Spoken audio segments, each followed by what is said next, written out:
부르심의 목적이란 제목으로 하나님 말씀 함께 나누겠습니다. 저는 둘의 찬양대 오늘 찬양을 연습할 때 들었는데요.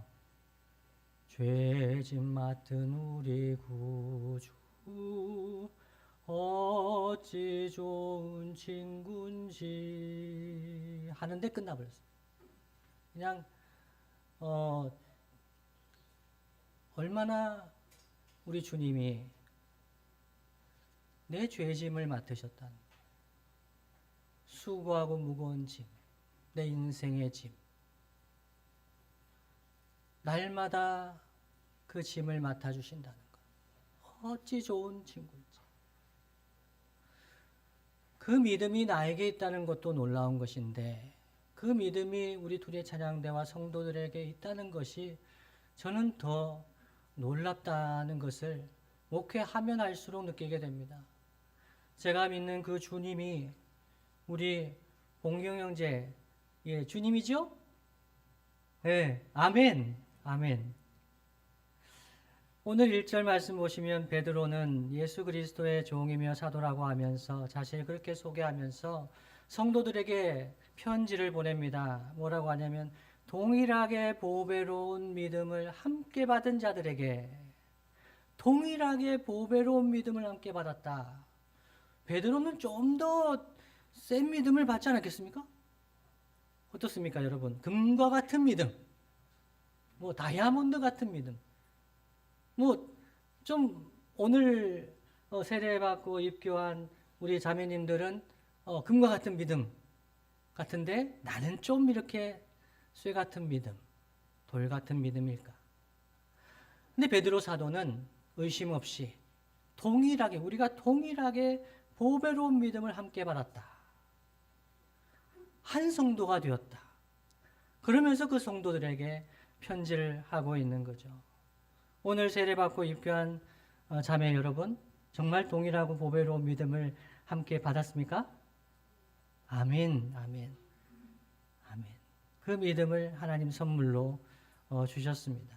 그렇다면 예수님을 구주와 주님으로 믿은 이 보배로운 믿음을 가진 성도는 어떻게 살아야 할까요?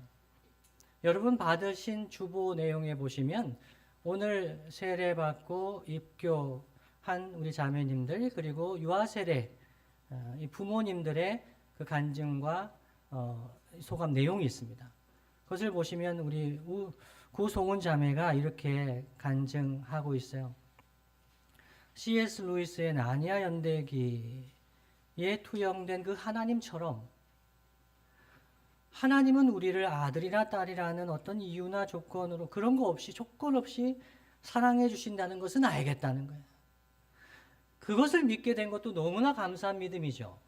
그런데 자매는 이렇게 고백해요. 앞으로 어떻게 살아야 할지 앞길이 까마득하고 막막하다는 거예요. 신앙생활 처음 시작하기 때문에 그렇습니까? 아니죠. 유아세례 받고 입교하기까지 모두 그 과정을 거쳤어요. 그러면서 자신의 신앙을 고백하면서 입교 세례교인이 되었어요. 그런데 내가 예수님을 믿은 것은 너무 감사하고 하나님 자녀가 된 것은 너무 감사한데 그러면은 하나님 자녀로서 성도로서 어떻게 살아야 하는가? 까마득하고 막막하다는 것입니다. 그래서 저는 오늘 말씀을 중심으로 어떻게 살아야 할까? 첫 번째는 2절과 3절 말씀에 보시면 우리를 부르신 하나님과 예수님을 계속 알아가야 합니다. 2절과 3절 말씀 제가 읽어드립니다. 하나님과 우리 주 예수를 알므로 은혜와 평강이 너희에게 더욱 많을지어다. 그의 신기한 능력으로 생명과 경건에 속한 모든 것을 우리에게 주셨으니 이는 자기의 영광과 덕으로서 우리를 부르신 이를 알므로 말미암음이라. 아멘. 베드로후서에서는 안다는 것을 강조합니다. 특히 주님을 알고 그리스도 예수의 은혜를 아는 것, 이 아는 것이 중요하다. 주 예수를 알므로 우리에게 은혜와 평강이 많다. 주 예수를 알므로 하나님께서 생명과 경건에 속한 모든 것을 우리에게 주신다. 예수님을 알아가는 것이 너무나 중요하다라고 강조를 하고 있습니다. 성도로 하나님의 사람으로 살아갈 때 우리가 예수님을 그 은혜를 계속 알아가는 것이 너무나 중요합니다. 그런데 이렇게 생각할 수 있습니다. 아니, 하나님을 알고 예수님을 알고 공부 다 하고 이제 세례받고 입교했는데 뭘 더 알아가야 할까요? 그렇게 질문할 수가 있습니다. 그런데 하나님은 우리가 하나님을 아는 지식이 계속 자라가기를 원하십니다. 여러분, 아이가 부모를 알지요? 자녀가 부모를 알지요? 그런데 이 아이는, 자녀는 자라가면서 그 부모를 아는 지식이 더 풍성해집니다.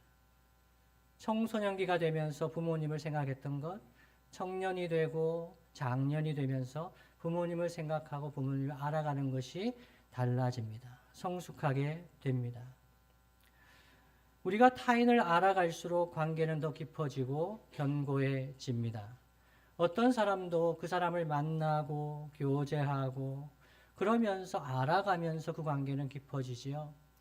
그런데 만일 우리가 어떤 사람을 더 이상 알기를 원하지 않는다, 이런 마음이 들면 그것은 무엇을 의미하겠습니까? 그 사람과의 관계를 더 이상 계속하는 것을 원하지 않는다는 의미가 됩니다. 우리가 예수님을 알고 구주와 주님으로 영접하고 세례교인이 되는 것은 이것은 끝이 아닙니다.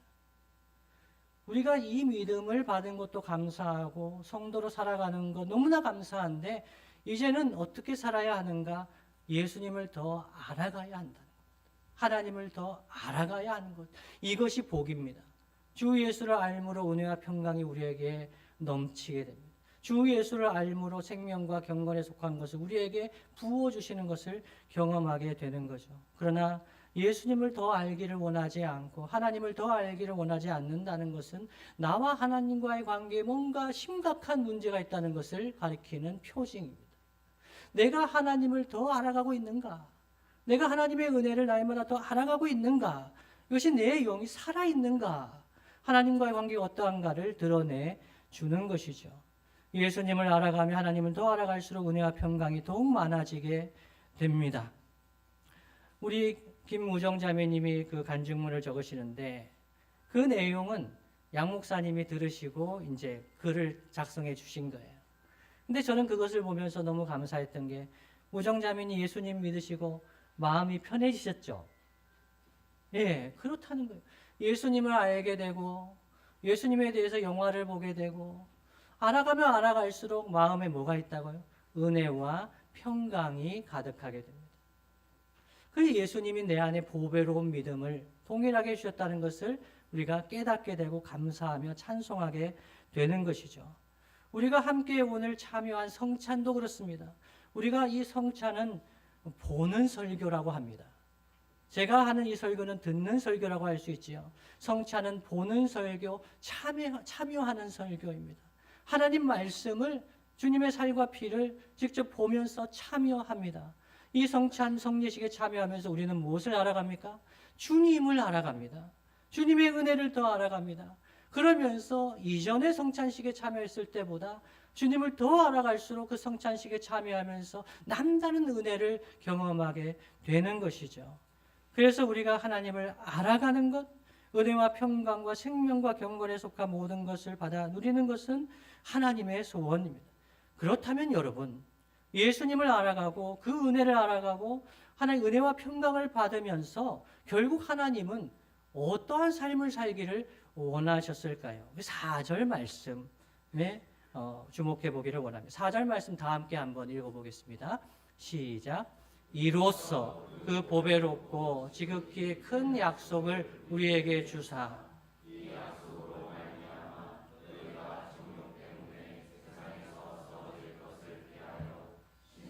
성품에 참여하는 자가 되게 하려 하셨느니. 아멘. 이로써 보배로운 믿음을 주시고 예수님을 하나님을 알아가게 하시고 은혜와 평강의 생명과 경건에 속한 복을 주시면서 하나님 우리에게 원하시는 것이 무엇인가?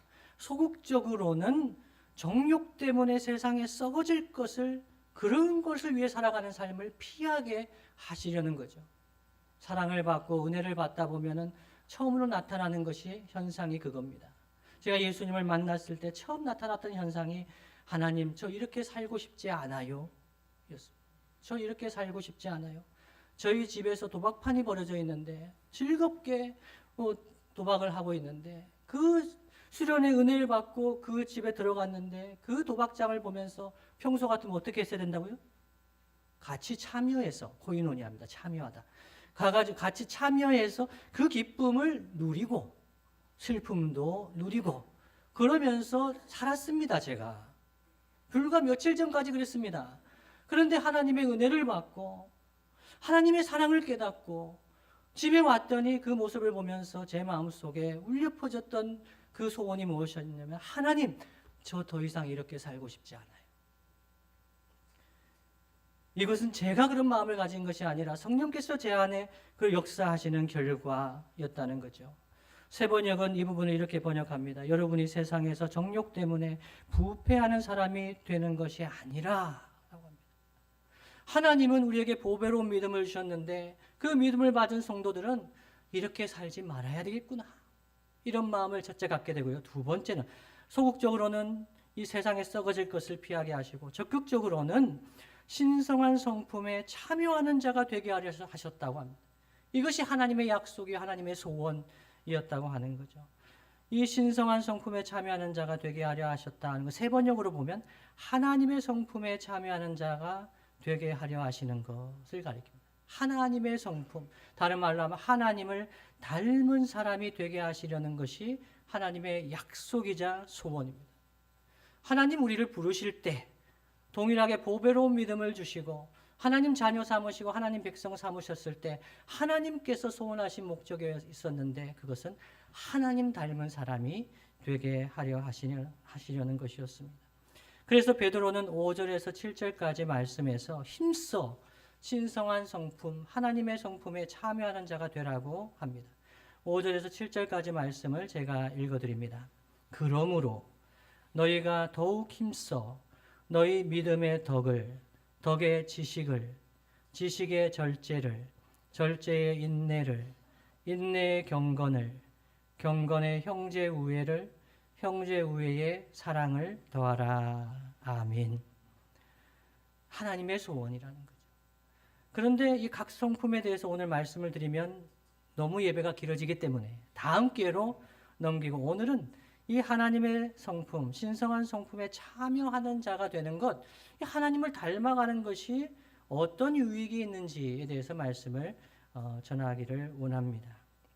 여러분, 하나님을 닮아가면 어떤 일이 있을까요? 이 세상에서 우리가 하나님을 닮아가면 세상에 어떤 유익이 있을까요? 제가 종종 말씀드립니다마는 호구되기 좋지요. 무시당하기 좋습니다. 이렇게 살면은 살 수 있을까 이런 마음도 듭니다. 그런데 하나님의 자녀로 하나님의 성품에 참여하면서 하나님을 닮아가는 성도들에게는 유익이 있습니다. 첫 번째는요. 우리가 하나님을 닮아갈 때 예수 그리스도를 더 알게 됩니다. 그리고 더 사랑하게 되고 더 풍성한 열매를 맺게 됩니다. 8절 말씀입니다. 8절 말씀 다 함께 한번 읽어보겠습니다. 시작. 이런 것이 너희에게 있어 풍족한즉 너희로 우리 주 예수 그리스도를 알기에 게으르지 않고 열매 없는 자가 되지 않게 하려니와. 아멘. 이러한 하나님의 성품, 성령의 열매, 이러한 것이 우리의 인생에 나타날 때 예수님을 알아가고 내 안에 내가 압니다. 이것은 하나님께서 하신 일이구나. 내가 이런 사람이 아닌데 성령께서 내 안에 이런 열매를 맺게 하시는구나 라는 것을 깨달을 때 예수님을 더 알게 됩니다. 그러면서 더 사랑하게 되고 더 풍성한 열매를 맺게 됩니다. 특히 주 예수 그리스도를 알기에 게으르지 않고 그 주님을 알아가는 걸 더 사모하게 되고 그리고 열매 없는 자가 되지 않게 한다는 겁니다. 이 이중부정이죠. 열매 없는 자가 되지 않게 열매 있는 삶을 살게 하신다는 겁니다. 열매 없는 자로 살면 어떤가? 9절 말씀입니다. 9절 말씀을 한번 보시면요. 이런 것이 없는 자는 맹인이라 멀리 보지 못하고 그의 옛 죄가 깨끗하게 된 것을 잊었느니라 말씀합니다. 이런 것이 없는 자, 하나님을 닮아가고 예수님을 닮아가는 이런 성품의 열매가 없는 자, 하나님과의 관계가 멀어져 있는 자, 열매가 없는 자는 맹인이라고, 시각장애인이라는, 영적인 시각장애인. 영적인 시각장애인. 첫 번째는 멀리 보지 못합니다. 소망이 없습니다. 소망이. 그리스도 예수 안에서 어떤 소망을 가졌는지 보이지가 않습니다. 그리고 두 번째로는 과거를 잊어버립니다. 과거를 보지 못합니다. 그의 옛 죄가 깨끗하게 된 것을 잊었느니라 말씀합니다. 하나님과의 관계가 멀어지고 앞이 보이지가 않고 소망이 약해지고 그러면서 내 옛죄가 용서받았다는 것, 이것이 가물가물해져 잊어버리게 됩니다. 그러면 어떻게 살게 되죠? 현재의 삶에 매몰되어 살아갑니다. 현재 내가 원하는 것, 나에게 필요한 것, 그렇게 살아가게 됩니다. 그러면 불안합니다. 미래도 안 보이고 과거도 안 보입니다. 그래서 성품의 열매가 맺히지 않고 하나님을 닮아가지 않으면 구원의 확신이 약해지고 불안해집니다. 그러나 예수님을 알아가며 예수님을 사랑하게 되고 더 풍성한 열매를 맺게 되는 성도, 하나님이 그 성도를 더욱더 하나님 닮게 빚어가시는 거죠. 요한복음 15장 2절 이렇게 말씀합니다. 물은 내게 붙어 있어 열매를 맺지 아니하는 가지는 아버지께서 그것을 제거해 버리시고 무릇 열매를 맺는 가지는 더 열매를 맺게 하려 하여 그것을 깨끗하게 하시느니라 말씀합니다. 첫 번째입니다. 예수님을 알아가 하나님을 닮아갈 때 예수님을 더 알아가고 사랑하게 되고 더 풍성한 열매를 맺게 된다. 두 번째는요. 그러나 하나님을 더 닮아가면 실족하지 않습니다. 10절 말씀을 함께 읽어보겠습니다. 10절 말씀 시작. 그러므로 형제들아 더욱 힘써 너희가 이것을 행한즉 언제든지 아니하리라. 아멘. 너희가 이것을 행한즉 언제든지 실족하지 아니하리라 말씀합니다. 날 부르신 것이 하나님이시구나. 나를 하나님이 택하셨구나. 이것을 더 확실히 깨닫게 된다는 거죠. 제가 어렸을 때 제 어머니께서 저를 어디에서 주워왔다고 하셨는지 한 2번 정도 말씀드렸는데 제 설교를 잘 듣고 계신지 한번 여쭤보려고요. 제 어머니가 어렸을 때 저를 어디서 주워왔다고 하셨죠? 1부 때는 잘 못 맞추시던데 2부 때. 다리 밑에서 주워왔다고 하시는 분들이 많으시더라고요. 근데 정답은 정육점이죠. 정육점에 주워왔다. 고기를 너무 많이 먹는다. 그러니까 제가 시장에 갈 때마다 정육점 아주머니가 달리 보였겠죠. 저분이 정말 어머니 같아 보였습니다. 왜냐하면 제 어머니는 저를 항상 귀한 자식 매로 키우신다고 때리셨기 때문에 이분은 날 낳으신 어머니가 아닐 거야 라고 생각했죠. 그런데요, 제가 성장하고 성숙하면서 제 어머니가 정말 제 어머니라는 것을 부인하지 못하게 된 때가 있습니다. 그게 언제냐면 제가 어머니를 쏙 빼닮았다는 것을 자타가 공인하게 되었을 때입니다. 생긴 것만 그런 것이 아닙니다. 성격도 못된 것을 어떻게 똑같이 닮았는지 그걸 제가 인정하게 될 수밖에 없었을 때 나는 어머니의 자식이구나. 신앙생활, 하나님의 자녀도 그렇습니다. 처음에 세례받고 입교하고 예수님 믿는다 할 때 잘 모릅니다. 내가 하나님 자녀인지 확신도 약하고 불안하기도 합니다. 내가 예수님을 믿는다고 고백은 했는데 이 고백이 우리 하나님 주신 은혜의 선물이라고 하는데 보배로운 믿음을 함께 받았다고 하는데 내가 정말 그 믿음을 받은 걸까? 내가 하나님의 자녀인 것이 맞을까? 그런 의심과 어떤 생각들이 많이 있습니다. 그런데 신앙이 성장하고 성숙하면서 죄와 악을 피하고 신성한 성품에 참여하면서 하나님을 닮아가면서 내 노력에 따른 결과가 아니라 나는 정말 죄악덩어리인데 나는 아무리 봐도 부패한 마음을 가지고 있는데 성령께서 내 안에 은혜를 주시고 평강의 복을 주시고 나를 하나님 닮아가게 하시는 것, 이 하나님의 소원, 하나님의 약속이 내 안에 이루어져 가는 것, 성령께서 나를 붙드시고 말씀을 깨닫게 해주시고 하나님 사람 만드시려고 애를 쓰시는 것을 경험하면서 내가 하나님을 닮았구나. 하나님의 자녀이구나. 그 부르심과 택하심을 굳게 하는 때가 오는 거죠. 성령의 열매가 우리의 삶 속에 맺히는 것을 보면서 하나님께서 나를 부르셨구나, 나를 택하셨구나 하는 것이 분명해집니다. 이것이 하나님의 은혜이죠. 마지막으로 이 하나님을 닮아갈 때, 우리가 하나님을 닮아갈 때 구주 예수 그리스도의 영원한 나라, 하나님 나라에 들어감을 넉넉히 받게 됩니다. 11절 말씀 함께 한번 읽어보겠습니다. 11절 말씀입니다. 시작. 이같이 하면 우리 주 곧 구주 예수 그리스도의 영원한 나라에 들어감을 넉넉히 너희에게 주시리라 말씀합니다. 베드로 사도가 조금 선을 넘은 거 아닙니까?